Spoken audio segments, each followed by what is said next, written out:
Subscribe करें city news Jharkhand व पाएं झारखंड की तमाम खबरें।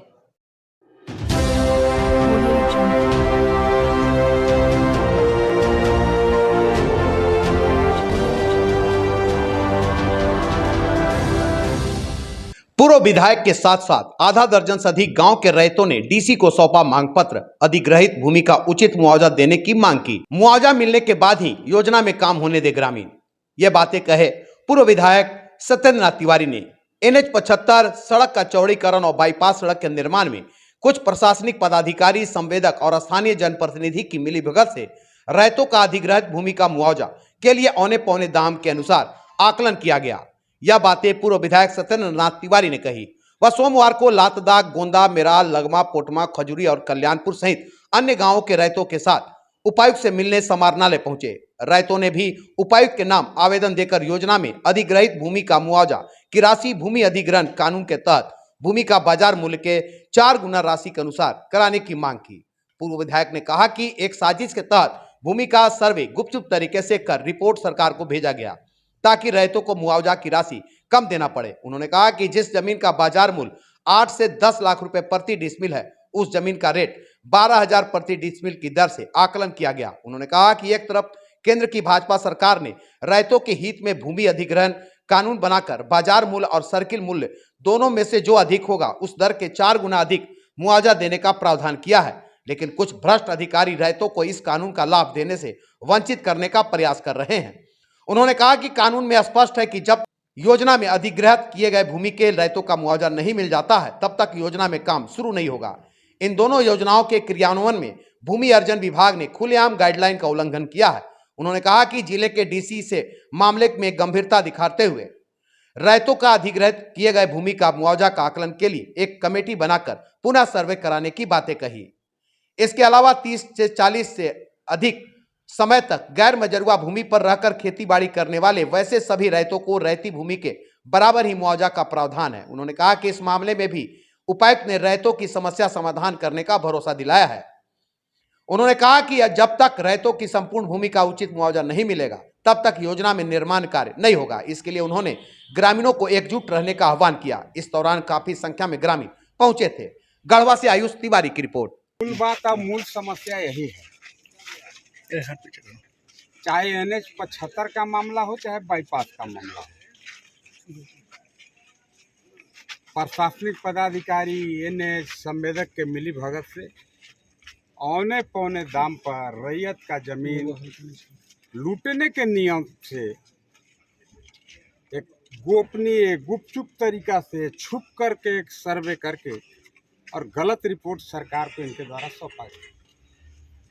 अब जिस जमीन का मूल्य होना चाहिए 10 लाख रुपए डिसमिल, उसको लोग दिखाता है 12,000 रुपये डिसमिल। थोड़ा मोड़ा का फर्क लग रहा था तो लोग बर्दाश्त भी करते हैं। सबको पता है कि नरेंद्र भाई मोदी जी ने एक कानून बनाया है, भूमि अधिग्रहण कानून बनाया है और रैयत के पक्ष में बनाया है। उसमें स्पष्ट दर्शाया है उस कानून में उन्होंने कि भाई कोई भी किसान का, रैयत का अगर भूमि का अधिग्रहण होगा तो वहाँ पर एक सर्वे होगा। सर्वे में बाजार मूल्य और सर्किल रेट, सरकारी रेट, दोनों में जो ज़्यादा होगा उस ज़्यादा रेट का 4 गुना रेट से रैयत को भुगतान करना है, मुआवजा उनको देना है। यह कोई मैं नहीं कह रहा हूँ, कोई पार्टी नहीं कह रहा है, यह भारत सरकार का कानून कह रहा है। उसका सरासर उल्लंघन हो रहा है। स्पष्ट शब्दों में हम कह सकते हैं कि सरकार ने कानून बनाया है कि पहले खाता में पैसा जाएगा, इसके बाद खेत में माटी जाएगा। लेकिन चले जाइए कुछ प्रशासनिक पदाधिकारी के मिली भगत से, ठेकेदार और कुछ भ्रष्ट जनप्रतिनिधि के संलिप्तता की वजह से जबरदस्ती दबा करके रैयत के खाता में पैसा गया नहीं और रोड पर माटी गिरना शुरू हो गया।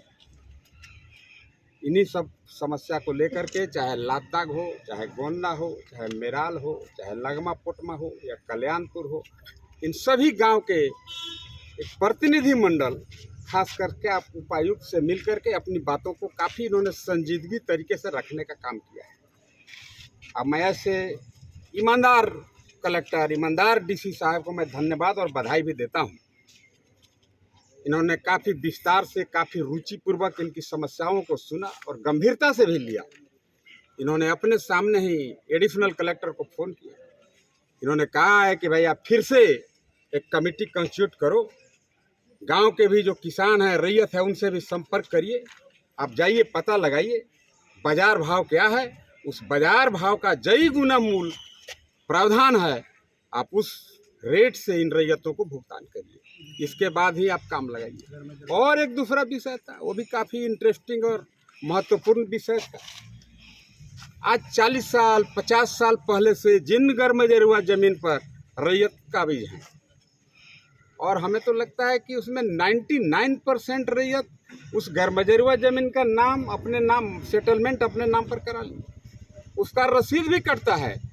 रसीद तो छोड़िए, उसका पिछले दिनों जो सरकार का रूल था, कई लोगों ने तो ऑनलाइन भी करा लिया। ऑनलाइन भी मेरा अभिप्राय है, अगर कुछ लोगों का ऑनलाइन नहीं भी हो पाया, रसीद अगर नहीं भी कट पाया, उस गरमजरुआ मालिक ज़मीन, जिस गरमजरुआ मालिक ज़मीन का अभिप्राय होता है कि वहाँ के रैयत के नाम पर उस भूमि का अधिग्रहण, भूमि का सेटलमेंट करना है, उसके नाम पर मुटिफन करना है, वैसे भी रैयत जिनके कब्जे में वह ज़मीन है, हो सकता है कि माल नहीं बनवा पाए, सरकार वैसे भी रैयत के बारे में विचार करे। डीसी साहब ने काफ़ी आश्वस्त किया है कि वैसे सभी रैयत जिनका भी गरमजरुआ ज़मीन है, रसीद कटता हो या नहीं कटता हो, अगर गरमजरुआ मालिक ज़मीन है, रैयत के कब्जे में है, उन सभी लोगों को 100%, जैसे कौन ज़मीन उसको, रैयती ज़मीन के पूरा बराबर ही उनको भी मुआवजा दिया जाएगा। इन्होंने काफ़ी विश्वास दिलाया है। आज दुर्भाग्यवश एसी साहब रांची गए हुए हैं, एसी साहब आउट ऑफ स्टेशन हैं। इन्होंने कहा है कि कल परसों मैं एडिशनल कलेक्टर को अपने ऑफिस में बुलाऊंगा और बुला करके इन सारी समस्याओं से उनको अवगत कराऊंगा, और फिर से पुनः चाहे गरमजरुआ ज़मीन हो या रैयती ज़मीन हो, सबका बाजार मूल्य का फिर से मूल्यांकन होगा, फिर से आकलन होगा, और उस आकलन में उस गांव के संबंधित एक समाज सेवी लोग भी शामिल होंगे, और उस आकलन के बाद वह रिपोर्ट सरकार को भेजा जाएगा, उस दर से इनको भुगतान होगा। मैं इसके लिए सबसे ज़्यादा अगर बधाई देता हूं तो यहाँ के कलेक्टर साहब, यहाँ के काफ़ी संजीदगी दिखाने वाले उपायुक्त महोदय को, जो इन्होंने इन गरीब रैयत को कबड़ने से, उजड़ने से बचाने की दिशा में एक कदम मैं कह सकता हूं कि बढ़ाया है।